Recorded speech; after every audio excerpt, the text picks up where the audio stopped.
দেখছো না কতটা ঠান্ডা আর কুয়াশা পড়েছে? এত ঠান্ডায় চান করবো না আমি, একেবারে গরমের দিনে চান করবো। অঞ্জলি দেখো কত রোদ উঠেছে, এবার তুমি সোয়েটারটা খোলো। অঞ্জলি আমার ডার্লিং, দেখো রোদ উঠে গেছে আর ঠান্ডা নেই, চলো এবার সোয়েটারটা খোলো। এক সপ্তাহ ধরে একই সোয়েটার পরে আছো, এবার তো স্নান করে নাও। ঠান্ডা ঠান্ডা। অঞ্জলি দেখো কত মিষ্টি রোদ, চলো এবার তুমি সোয়েটারটা খোলো আর স্নান করো। এই অঞ্জলি, তুমি সোয়েটার খুলবে না, খুব ঠান্ডা পড়েছে।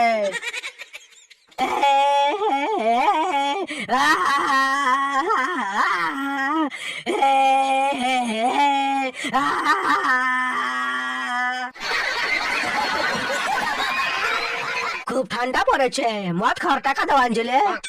আমার কন্যাশ্রীর টাকা নিয়ে, আমার লক্ষ্মীর ভান্ডারের টাকা নিয়ে রোজ মদ খাও কেন তুমি? রোজ রাতে মদ গিলে বাড়ি না ফিরে রাস্তায় কুকুরের সাথে শুয়ে থাকো কেন তুমি?